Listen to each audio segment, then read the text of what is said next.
Buenas tardes, mi nombre es Andrea Casarín y me alegra anunciarles que llevaré esta plática con el nombre de El impacto del COVID-19 en los trabajadores de la salud. Agradezco mucho a mis compañeros de séptimo semestre de la carrera de comunicación, los cuales nos estarán apoyando detrás de cámaras. El día de hoy tenemos a dos especialistas muy importantes, los cuales nos contarán sus experiencias personales trabajando en los hospitales con la finalidad de tratar el COVID-19. Estamos hablando de María del Refugio y Cristian Iván. ¿Qué tal? ¿Cómo están? Buenas tardes, bien, a sus órdenes. Hola, buenas tardes, mucho gusto, un saludo. Hola, hola. Antes de empezar, vamos a presentar una cápsula sobre el tema y en breve volvemos para comenzar la entrevista. Según datos de la Organización Panamericana de la Salud, debido a la pandemia por COVID-19 en el continente americano, 1 de cada 10 trabajadores de la salud ha experimentado pensamientos suicidas.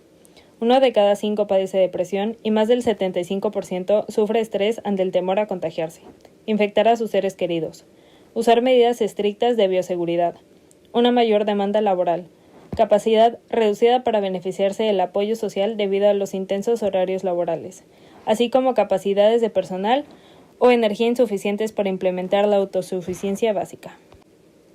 Estos factores que han afectado la salud mental también han traído como consecuencia efectos psicológicos negativos en los profesionales de la salud, como la confusión, el enojo, la ansiedad, el agotamiento, el desapego, el deterioro del desempeño y la resistencia a trabajar.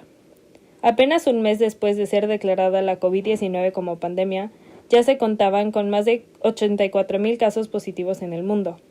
Los trabajadores de la salud se han visto particularmente afectados por la COVID más que cualquier otro grupo de trabajadores, ya que llevan meses haciendo grandes sacrificios personales y tomando difíciles decisiones en la primera línea de respuesta a la pandemia. Si bien los trabajadores de la salud, enfermeras, médicos, químicos y otros profesionales representan tan solo una pequeña parte de la población, ellos han sido especialmente vulnerables a la pandemia, ya que ésta ha impactado directamente sobre su salud mental, estabilidad emocional y relaciones sociales. Estamos de regreso con nuestros especialistas y antes de continuar me gustaría hablar un poco del currículum de cada uno. María del Refugio Rivera Molina es química clínica egresada de la Universidad Veracruzana con especialidad en métodos estadísticos y maestría en gestión de calidad. Actualmente labora como coordinadora técnica y líder de calidad en el Servicio de Medicina Transfusional y Banco de Sangre del Hospital Regional de Jalapa y en el Laboratorio Clínico del Centro de Alta Especialidad de Jalapa, ambos reconvertidos a hospitales COVID.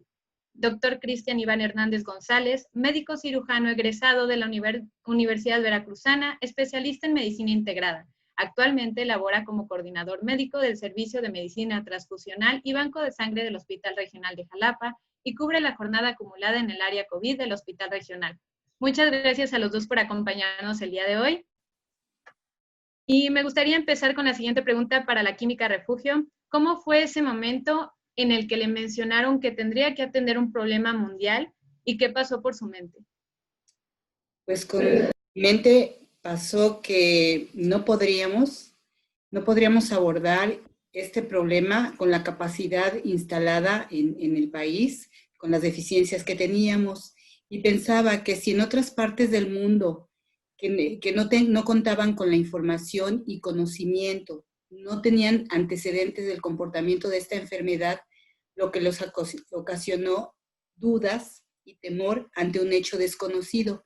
Pensé que cuando llegara al país esta enfermedad, ¿cómo lo íbamos a enfrentar?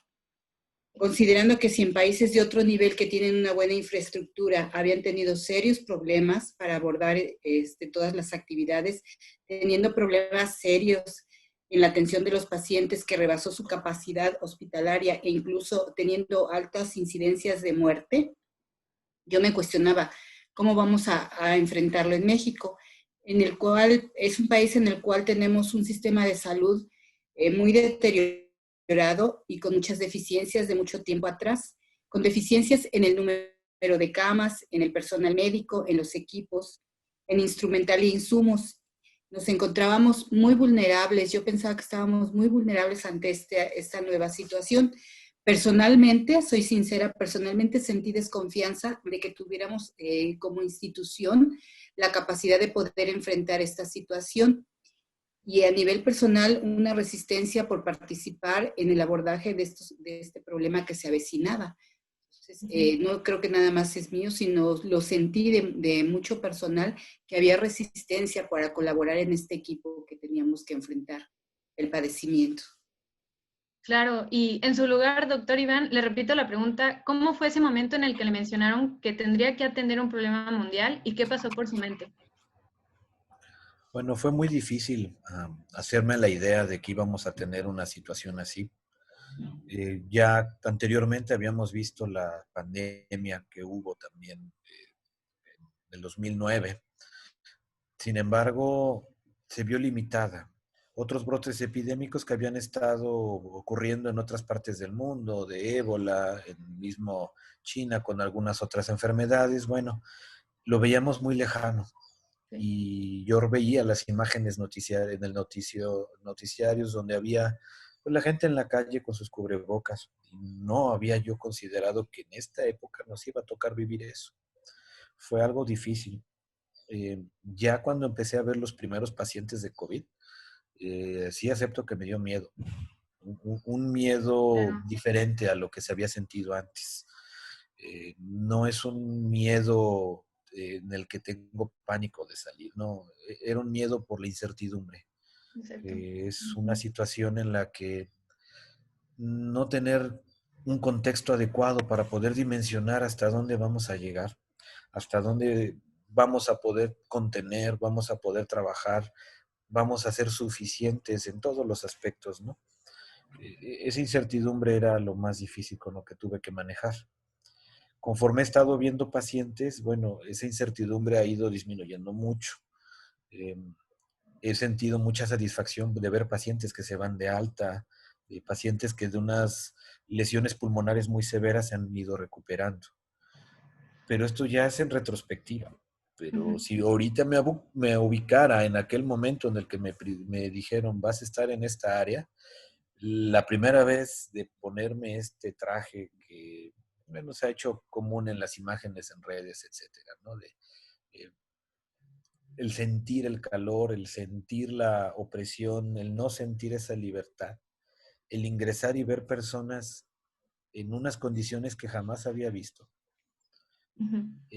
Vi pacientes con anterioridad en terapia intensiva, vi pacientes hospitalizados graves de otras situaciones, pero esto era diferente, era distinto.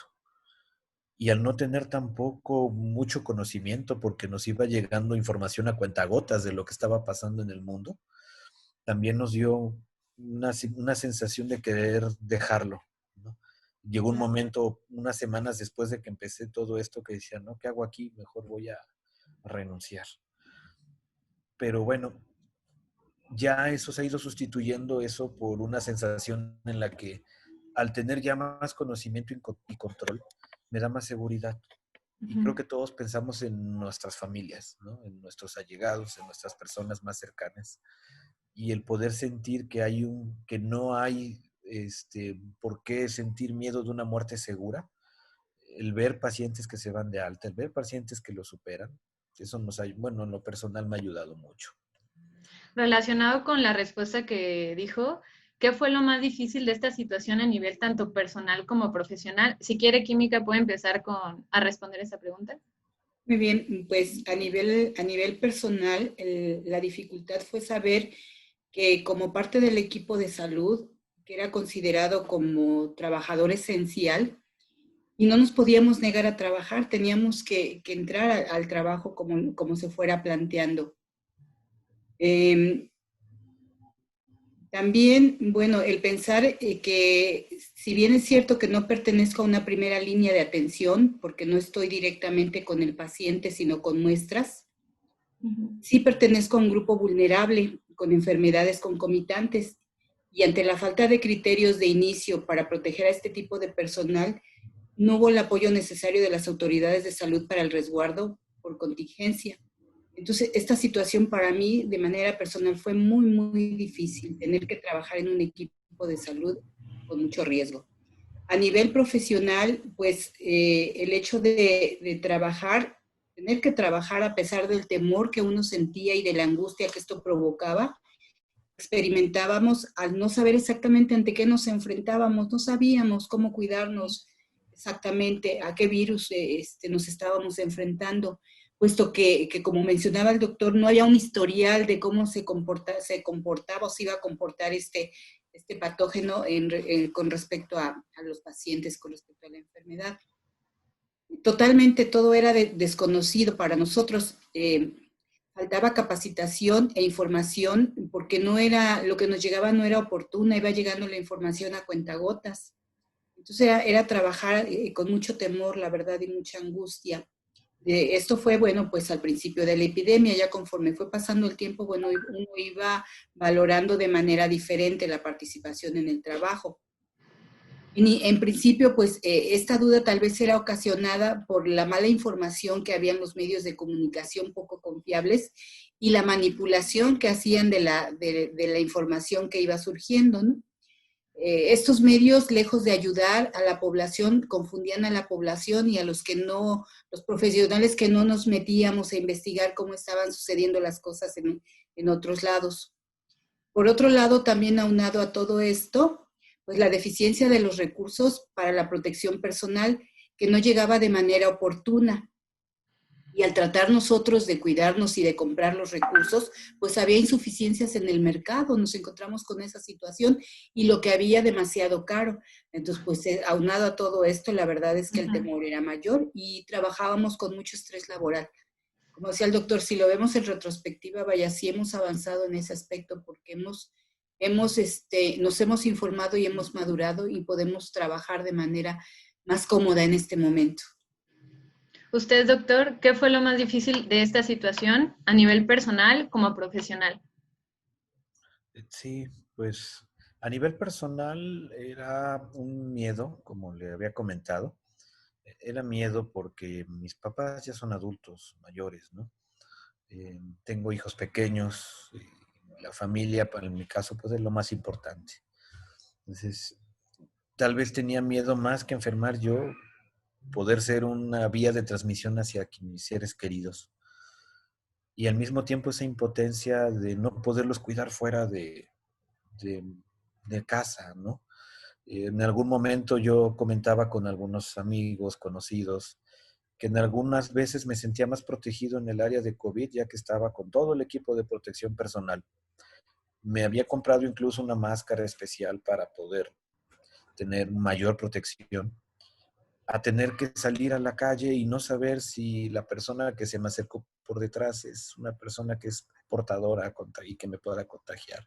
O estar en el súper, o estar en el banco, o en cualquier otro lugar donde no se respetan las medidas de seguridad y entonces caer en enfermedad.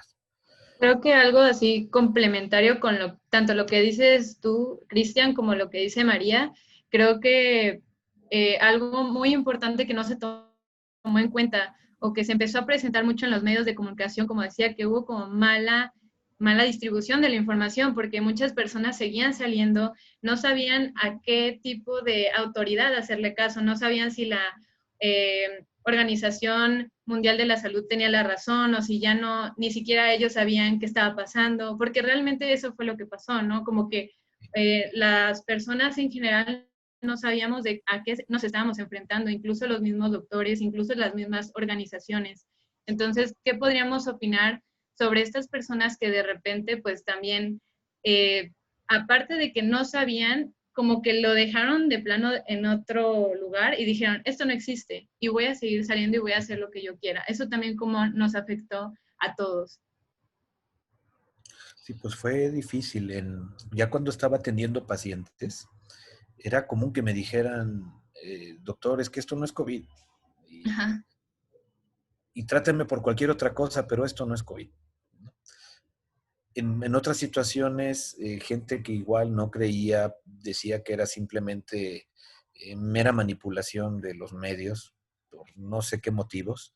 Eh, a fin de cuentas, tenían algún paciente hospitalizado por COVID y ya cuando veían la realidad, sentían culpa, sentían miedo por lo que le estaba pasando a su familiar y, y a veces variaban entre tener miedo y tener coraje y tener frustración.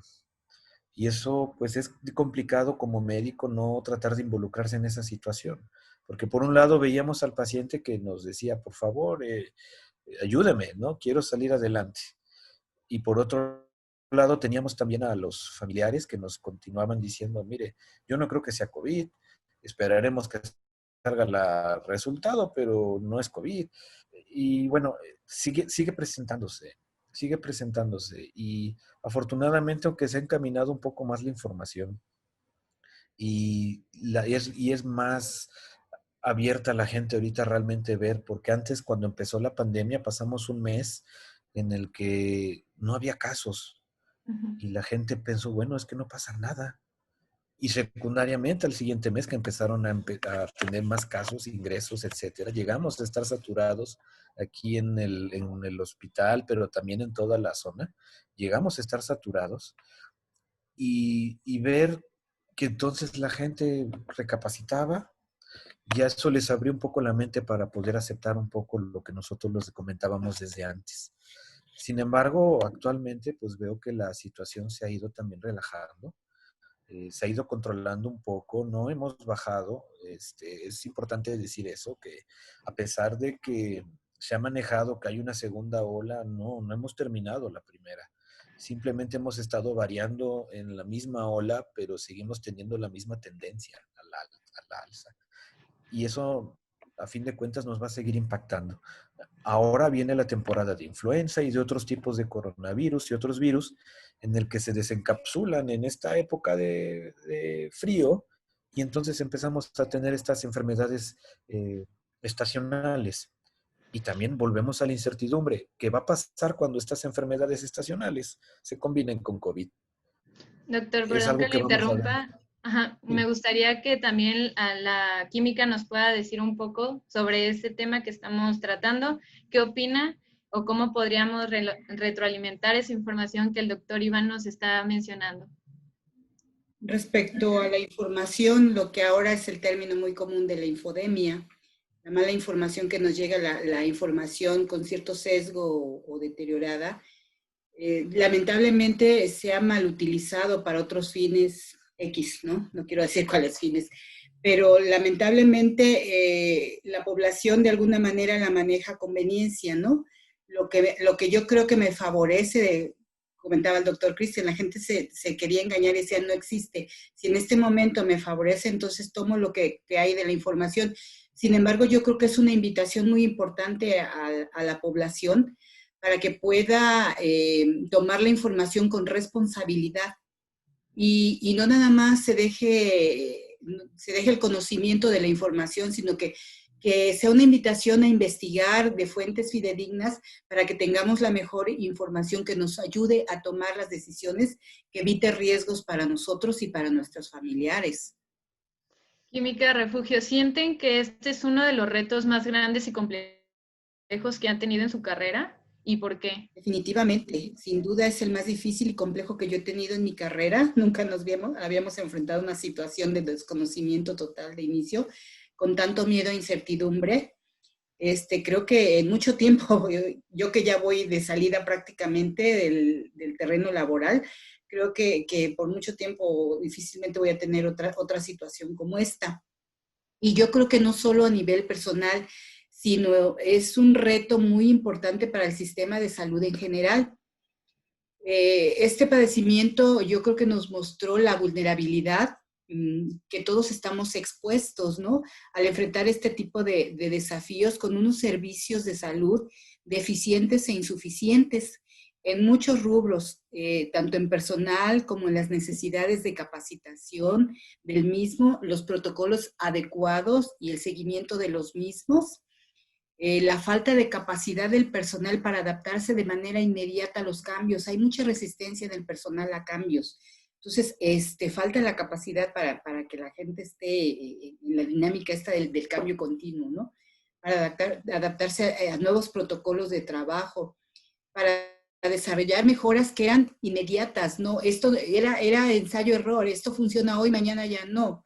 Entonces, pues fue mucho reto para todo el mundo, tanto para el personal como para los servicios de salud.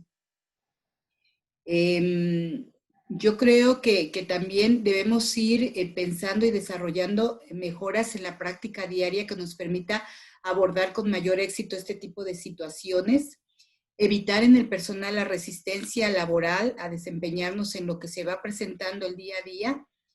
Y uno de los mayores retos también es la infraestructura hospitalaria, que tiene mucha área de oportunidad en todos los departamentos y en todas las instituciones. No nada más es la Secretaría de Salud, es el sector salud, que viene una deficiencia histórica de muchos años atrás, ¿no? Esto es, yo es lo que veo entre muchos desafíos que tenemos para abordar situaciones nuevas y que se han estado presentando, ¿no? Decía el doctor Cristian, hace 10 años una pandemia, no sabemos lo que se presente mañana o pasado. Entonces, esos son los desafíos a los que se enfrenta el sector salud en este momento, ¿no? Reforzar toda su infraestructura hospitalaria. Doctor Cristian, ¿cuáles serían los retos para usted, tanto en lo profesional como en lo personal? Bueno, creo que hemos aprovechado el miedo para sacar lo mejor de nosotros. Tal vez la situación en la que estamos inmersos nos hace tener más compromiso. Un mayor entendimiento y compromiso nos ayuda a tener también más ayuda a la población. Creo que eso es lo mejor que podemos sacar de esto. Estamos aprendiendo mucho, cada vez se está investigando más, nos ha dado la oportunidad, en el caso del área médica, se liberaron una cantidad increíble de información gratuita para que todos los profesionales de la salud podamos ingresar a estas nuevas investigaciones que se están haciendo, ¿no? Estamos viendo cómo muchos países están invirtiendo dinero que antes jamás se había pensado que iban a invertir para investigación, para el desarrollo de la vacuna.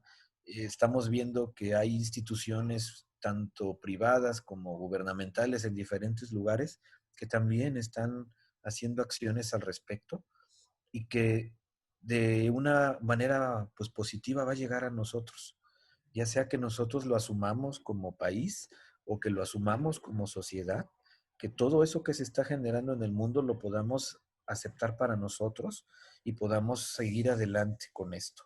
Es la primera vez que nos toca en la época moderna, pero no quiere decir que ya no vuelva a pasar.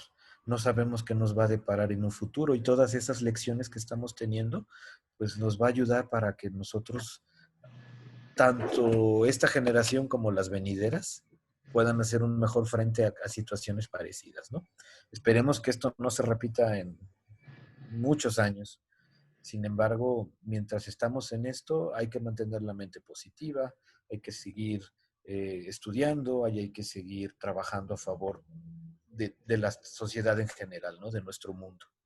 Química, doctor, ¿creen que la vacuna va a ser como la cura determinante?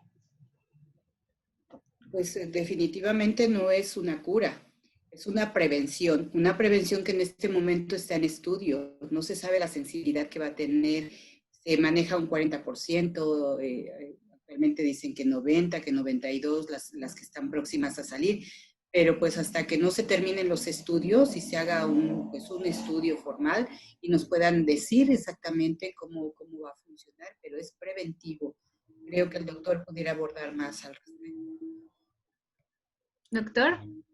Sí, definitivamente no es la solución. Realmente para casi nunca nada hay una panacea que vaya a ser la cura milagrosa, ¿no?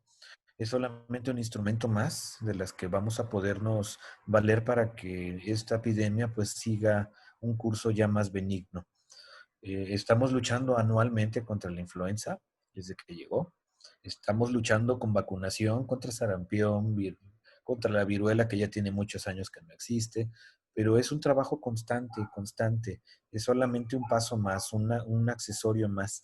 Debemos de seguir haciendo hincapié en el uso de cubrebocas, en la distancia social, en la higiene correcta, pero también hay algo muy importante en salud pública. La teoría de que se generó el contagio en una área en China donde hubo contacto de animales con personas, esa teoría también nos va a tener que hacer valer que en nuestra sociedad actual moderna tenemos que cambiar muchas cosas. No es posible que exista una venta de animales exóticos en medio de una ciudad donde no haya regulaciones sanitarias.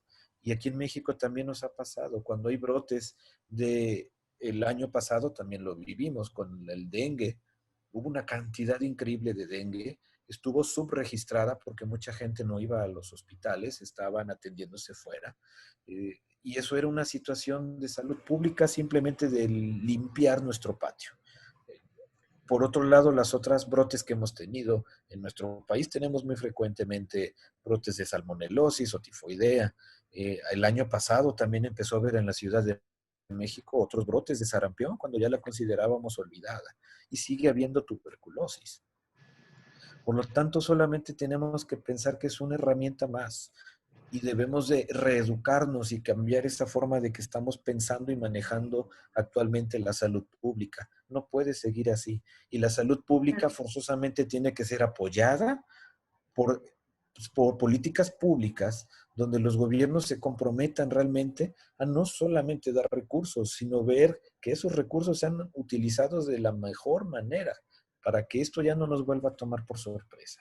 Mucha gente está muriendo de manera innecesaria, muchas familias están teniendo situaciones trágicas ya innecesariamente, ¿no? Entonces sí es un instrumento más, pero es solamente un paso más hacia políticas de salud pública mejor planteadas. Claro, y antes de casi terminar con esta entrevista, esta es una pregunta un poquito más personal, pero creo que es como una forma de esperanza dentro de ese miedo e incertidumbre que hemos hablado en casi toda la entrevista. Me gustaría que primero la química Refugio nos platique alguna experiencia que le impactó de forma positiva, como una lección de vida que aprendió dentro de todo ese caos en el que vivió. Creo que como se dice, el vaso lo puede uno ver medio lleno o medio vacío, ¿no? En este caso, creo que todo es positivo. Lo más importante, lo que a mí me deja es que al sentirme tan vulnerable ante lo desconocido, pues me hizo tomar conciencia de la importancia que tiene el cuidado de la salud para disminuir pues los riesgos de complicaciones ante una posible exposición o infección con este virus. Ya mencionaba anteriormente el doctor Cristian medidas básicas de contención, ¿no? El distanciamiento social, la sana distancia, el lavado de manos, importantísimo. Todo esto tan importante pues para pues abordar, aunque no conocíamos este padecimiento, pero hay herramientas y hay actividades tan sencillas que nos puede hacer pues un mejor autocuidado, y esta es la toma de conciencia, la responsabilidad de nosotros ante esta situación. Debemos hacerlo, como decir, ay, ¿cómo me voy a estar lavando las manos, no? Es bien importante. Y sobre todo en el ámbito familiar, creo que estas medidas tan sencillas disminuye la vulnerabilidad para padecer el padecimiento y llevarlo a la familia, ¿no? Que es lo que más nos preocupa a nosotros, ser responsables para el cumplimiento de estos sencillos protocolos de seguridad para cuidar y llegar a propagar esta enfermedad al interior de nuestra familia. También otra experiencia positiva y que realmente para mí ha sido sorprendente fue el ver la responsabilidad social y la empatía que muchos grupos de personas tuvo con el área médica. Realmente se habló mucho de algunas situaciones negativas, pero a mí me tocó vivir de manera muy cercana el hecho de personas empáticas con el personal médico. De alguna manera ellos sacaban recursos para llevar equipo de protección personal, incluso hasta alimentos para el personal que está de guardia con largas horas de jornada, ¿no? Para mí ha sido sorprendente y es una experiencia positiva. Gracias también por darnos esta, pues, conversación que de alguna manera también es un rayito de esperanza, que es creo que también lo que necesitamos también en estos momentos. Doctor Iván, ¿nos podría platicar alguna experiencia positiva que lo haya impactado de forma que le haya dejado como una lección de vida? Sí, claro. Bueno, recuerdo mucho y ahorita estaba incluso visualizándolo. Hubo un periodo en el que yo estaba con una situación un poco desesperante con respecto a que pues había demasiado contagio, no teníamos espacio, habíamos tenido mortalidad Estábamos todavía con la incertidumbre de los tratamientos, veíamos que día tras día salían artículos nuevos con respecto a dosis, a medicamentos, etcétera, ¿no? Entonces había sido unas semanas difíciles. Sin embargo, durante un seguimiento que le di a los pacientes que estaban hospitalizados, pues llegó un momento en el que de los 12 pacientes hospitalizados di de alta el mismo día a 10 de los 12, en el mismo momento.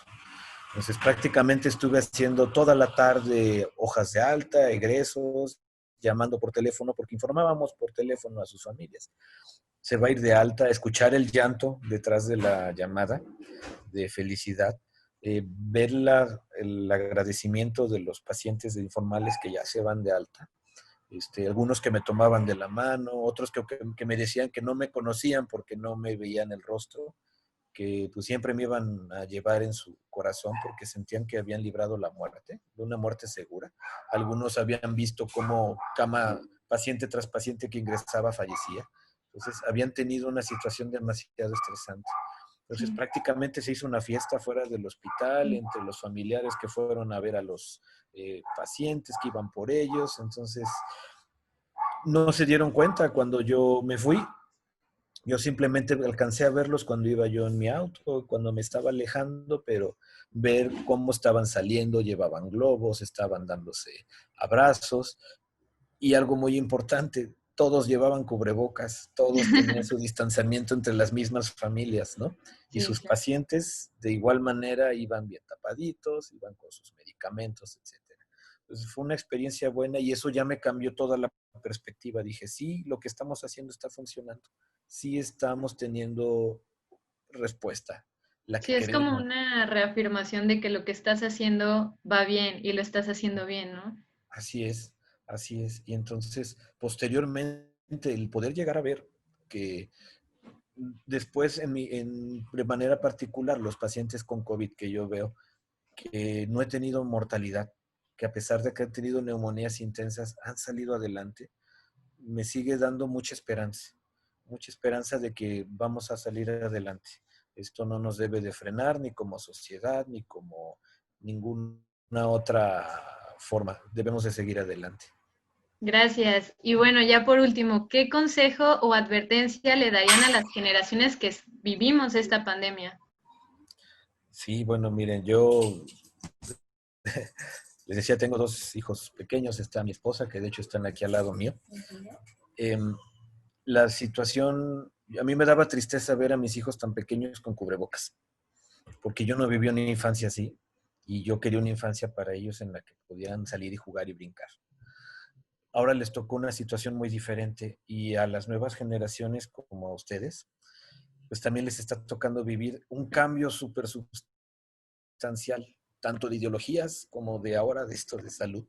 Se combinó la nueva lucha social por la igualdad de género, por la igualdad racial, etcétera, en una intensidad bastante fuerte, junto con la lucha por el calentamiento global y encima esta situación. Entonces, son una generación en la que están muy en un mundo ya bastante grande a lo que nosotros nos tocó vivir. Por lo tanto, solamente les quiero pedir que tengan esperanza de un mundo mejor, que no pierdan esa ilusión de formar un nuevo mundo diferente, en el que quepamos todos, hombres, mujeres, transgéneros, raciales, etcétera, que no pierdan esa esperanza. Si tenemos fe en un mundo mejor, si tenemos fe en que todo nos va a salir bien y trabajamos día a día por dar nuestro gotita de agua dentro de este mar, entonces nos va a ir mejor. Entonces, mantengan su distanciamiento social, infórmense adecuadamente, no caigamos en provocaciones de políticas, etcétera. No tomemos decisiones a la ligera, informémonos bien, aprovechemos la situación ahorita mundial de la información para tomar mejores decisiones y sigan las recomendaciones de los que están cada vez más profesionales en cuanto a este aspecto, ¿sí? Es lo único que les podría yo comentar. Muchísimas gracias, doctor Iván. Y ya nada más para cerrar con usted, Química, ¿qué nos puede decir? Pues yo, más que consejo, creo que es importante que tengamos información correcta, de fuentes confiables, que no nos dejemos guiar por toda la serie de información que está por ahí en redes sociales, ¿no? Información correcta que nos hable sobre los avances y la evolución de la pandemia, para actuar con mucha responsabilidad, siguiendo los protocolos para el cuidado, el propio cuidado, y para el entorno, el cuidado que tengamos en el entorno donde nos desarrollamos, sea cual fuere, ¿no? Que no se crea en todo lo que se ve y se oye en las noticias o los medios electrónicos. Hay que investigar, no nada más lo que nos dicen ellos es la verdad, nadie tiene la verdad absoluta, hay que investigar en fuentes confiables y hay que aplicar la información de manera responsable. Luego nos da por estar reenviando información, no, hay que ver si realmente lo que vamos a enviar es importante para que le deje algo positivo a la gente que se la voy a enviar. Y algo que me parece muy importante es que ante esta incertidumbre y ante el miedo que nos ha provocado toda esta situación, hay que confiar o hay que aprender a confiar en las autoridades de salud, en el trabajo que estamos realizando los profesionales de la salud, principalmente en el sector salud, los médicos, pero también todo el personal médico que de alguna forma colabora, digamos, químicos, psicólogos, nutriólogos, trabajadores sociales, y también del personal que no es médico, que es personal de apoyo, como todo el personal administrativo. Cada uno está poniendo lo mejor en el ámbito que le corresponde. Quiero que sepan que hay un gran esfuerzo en todo este personal para hacer lo que yo decía, el granito de arena, ¿no? La diferencia todos los días.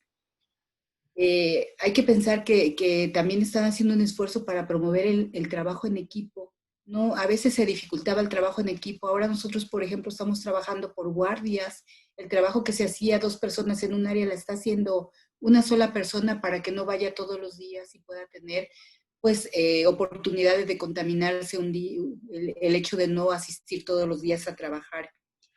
Que se sigan los protocolos establecidos, lo que nos informan diariamente las autoridades de salud de cómo van replanteando la manera de cómo nos interrelacionamos. Y finalmente, creo que lo más importante es fomentar la empatía entre toda la gente, pero siendo empáticos. Y porque sí, algunos de nosotros vivimos el rechazo de algunas personas. Trabajas en hospital, COVID, ay, tú me puedes contaminar, ¿no? Entonces hay que ser un poco sensible ante esa situación, pero desarrollando uno mismo, porque sí hay que cuestionarse uno como personal de salud, cómo me comporto con aquel personal que está en la primera línea de atención. ¿Realmente soy empático? Claro. Eso es mi comentario y digamos a manera de conclusión, no hay que confiar en nuestras autoridades de salud. Muchísimas gracias, en serio, por acompañarnos el día de hoy, regalándonos un poco de su tiempo para explicarnos su vivencia, que hasta el momento nos sigue afligiendo a muchos. Y bueno, también muchas gracias por su trabajo admirable, por estar al frente y luchar por la vida de las personas. Y bueno, esto sería todo por la entrevista de hoy. Muchas gracias por acompañarnos. También gracias a nuestros compañeros que nos estuvieron ayudando aquí detrás de cámaras. Y bueno, que tengan bonito día. Igualmente, pues, muchas gracias. No, al contrario.